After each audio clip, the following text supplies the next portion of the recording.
Hi everyone.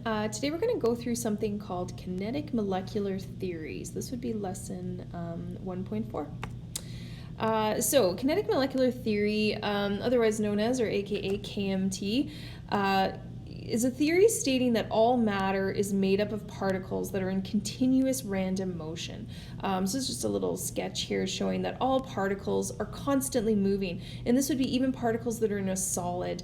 Remember we talked about how solids have vibrational energy, so they're still moving. And all the kinetic molecular theory, literally all matter is made up of particles that are moving at all times, randomly. Now, intermolecular forces, also known as IMFs. These are just examples here. I do not need you, don't copy this down. So don't copy that down. We're just going to look at it here. Intermolecular forces are defined as the attractive forces between molecules, which it makes sense if we break up the word, right? Inter would be like inside, molecular molecules, and then forces here. So we've got different types. So if you continue on in chemistry, first year college or university, you'll learn about van der Waals forces, permanent dipole, and hydrogen bonding. Actually, we'll talk a little bit about that in grade 12 as well. Anyways, these are types of intermolecular forces, but generally speaking, if we just look at the states of matter, right, between a solid, liquid, and a gas, solid particles are very close together. They want to be very close together. Liquid further apart, and then gas particles, of course, are very far apart. So that tells you right there which of the solid and liquid gas, which state will have the strongest IMFs. It's going to be your solid. Those particles like each other a lot. And then gases, of course, will have the weakest intermolecular forces. And that's all based on how the particles are arranged. Now, kinetic energy. Some of you will know this from taking physics. I think some of you will have learned this in your grade 10 course, for sure grade 11 physics though. So kinetic energy, we abbreviate it KE. This is the energy due to motion. So when something moves, it has kinetic energy. So things in motion can collide. This collision is a push. So how hard something pushes against something else would be defined as how much kinetic energy it has. Now, kinetic energy, you just need to copy down this equation here. So you can scratch all this stuff out here. So kinetic energy, K equals 1/2 mv squared. So looking at this, we know that kinetic energy is determined by something's mass. Oh, I shouldn't have done that. Hold on. There we go. By something's mass and velocity. So m is your mass, v is your velocity. Okay, so kinetic energy depends on mass and velocity, and it's the energy due to movement. Now, we've got temperature and average kinetic energy. So there's a relationship that exists between these two things. So temperature is a measure of the average kinetic energy, and you can just shorten that and say temperature is equal to kinetic energy using the Kelvin temperature scale. So you would have, Kelvin temperature scale. Yeah, we'll learn more about that in our gas unit, but basically it's just another way of defining temperature. Now, some of you may have heard of a term called absolute zero. So absolute zero is at 0 Kelvin, or if you want to put it in degrees Celsius, it would be negative 273.15 Kelvin. So this is the lowest possible temperature that there is. So at absolute zero, what that means is that all molecular motion stops. So there's no kinetic energy at absolute zero. So it is the lowest possible temperature. It's often hypothetical when you talk about these things, but this is the Kelvin temperature scale. And like I said, we'll learn more about that later. But the important takeaway here is that you know that temperature is a measure of kinetic energy. So the average kinetic energy is equal to the temperature of an object, of a particle, of a solution, anything like that. Okay, So we're going to do this little thought experiment here. Two different gases are at the same temperature. So if they're at the same temperature, they've got the same kinetic energy. Now, which gas is going to have a faster velocity? The heavier or the lighter gas? So, yeah, I just want you to like pause the video here and just think about this here. And we're just going to do a little, let's say we've got, this is a wall. On one side of the wall, we've got a very little person, so a very small person. So this would be low mass. On the other side of the wall, we've got someone who's a lot bigger, and so they are going to have a heavy mass. So heavy mass and low mass. If you want both of these people, say they're the same distance from the wall, if you want both of them to run at this wall and to hit that wall with the same amount of energy, so the same kinetic energy, which is what they have, which one is going to have to be running faster?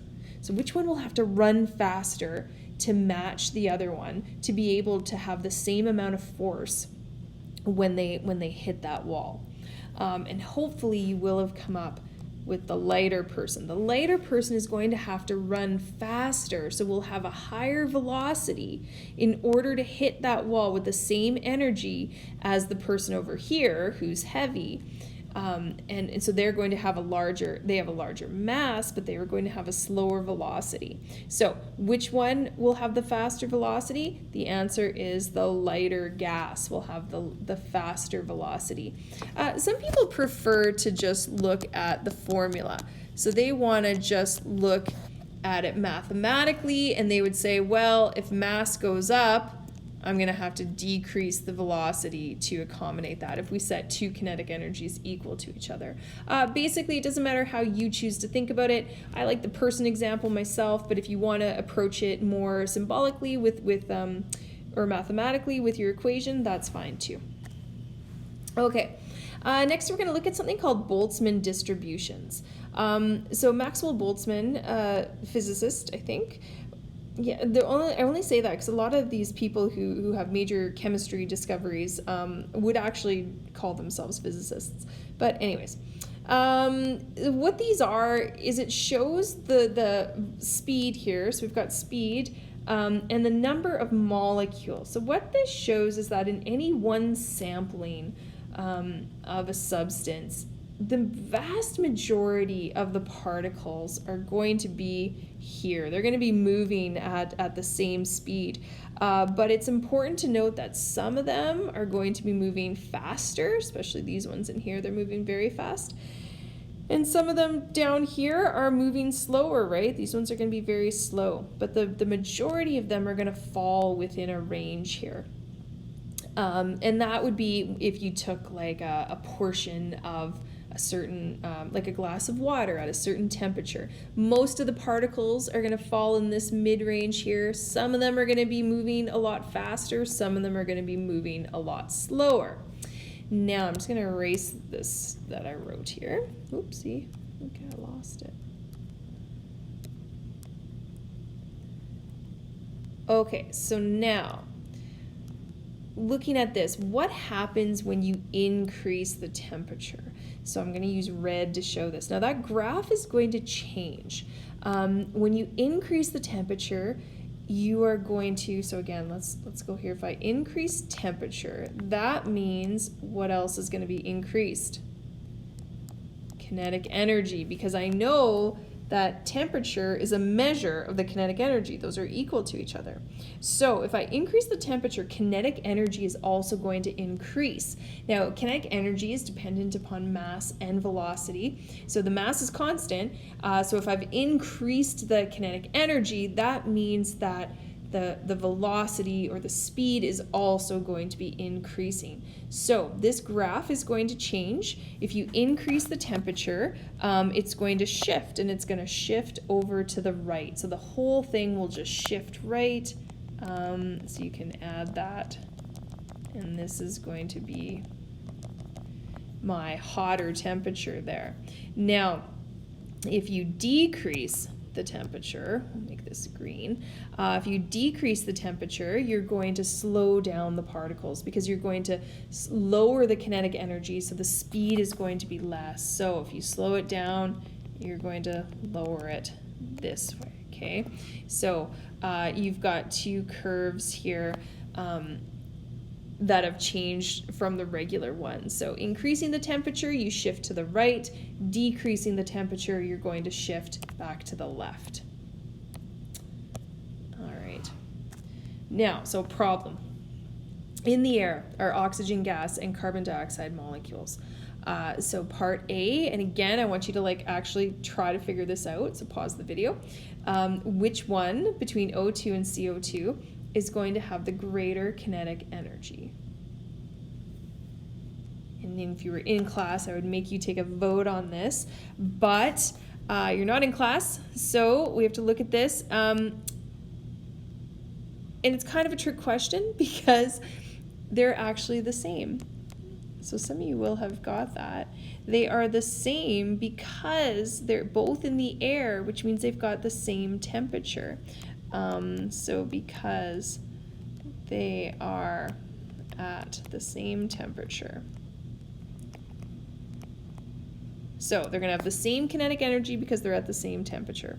Now, this part B here, which one has the greater velocity? So this one will have an answer. Now, we've already talked about this question before, the lighter gas or the heavy gas. Which one's going to have the faster velocity?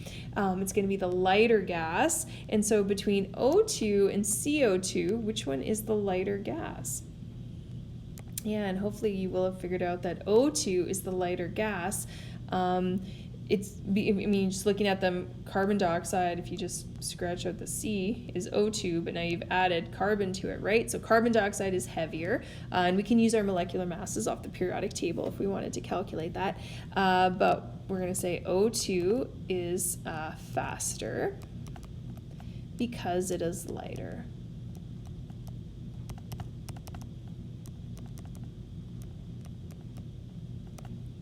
Okay. Now, your assignment is to finish the questions on the kinetic molecular theory. So this assignment is for hand-in. I've given it to you in class, but you can also have it, it's on Google Classroom as well. And then you can hand that in on Google Classroom for assessment. Okay, great. Thanks, guys.